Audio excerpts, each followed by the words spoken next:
Alors, il y a quelque temps, on vous avait proposé alors un bouquin que j'avais adoré, qui marche très très bien maintenant, de Clélia Renucci, le concours pour le paradis. Ça se passe à Venise, je crois que c'était au XVIIe siècle.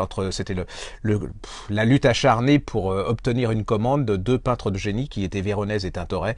Alors, c'est voilà, à Venise, avec tout. Il y en avait un qui est un jouisseur, qui aime le sexe, les femmes bouffées et tout. C'était Véronèse, et puis la Tintoret, lui, il est, vous savez, très politique, près du pouvoir, avec une peinture beaucoup plus classique, et c'est les coups fourrés entre eux. Puis il y a du sexe, il y a les courtisanes, il y a Venise, il y a les canaux, il y a des complots. Elle a réussi par son style à vous y être dedans, quoi. Je veux dire, moi, j'ai envie de retourner à Venise rien qu'après avoir lu ce bouquin. Puis je m'étais dit, bon bah voilà, Venise. Et puis j'ai reçu un bouquin qui est paru, hein, qui s'appelle Le Dernier Vénitien de Gilles Herzog chez Grasset. Je me suis dit, encore un bouquin sur Venise. Et non, c'est un bouquin, enfin c'est encore un bouquin sur Venise, et sur un peintre que très peu de gens, ou il y en a pas, voilà, qui s'appelle Tiepolo.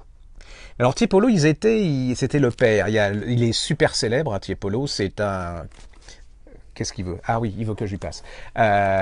Donc c'était un peintre hyper célèbre. Il avait un fils, et je me suis fait avoir parce qu'au début je pensais que c'était le père qui parlait, et pas du tout.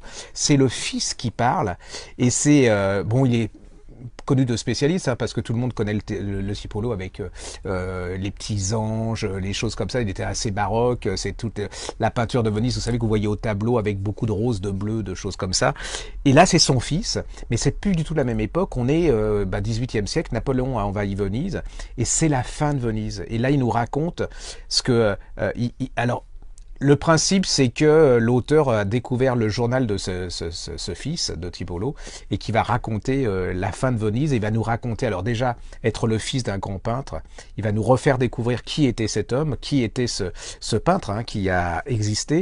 Et il va nous faire découvrir Venise sur la fin. C'est-à-dire que Napoléon arrive, et Venise se prenait encore pour la reine du monde, pour voilà, et puis en fait ils se rendent compte qu'ils sont plus rien, que c'est plus qu'une coquille vide, et que c'était plus qu'un gros lupanar, un grand lupanar pour toute l'Europe pendant la saison du carnaval. C'est absolument merveilleusement bien fait, c'est très très documenté, c'est psychologiquement, le gars il a hyper bien campé la chose, et c'est surtout, c'est une fin que moi je connaissais pas, c'est cette fin avec l'invasion de Napo, et cette fin de Venise, hein.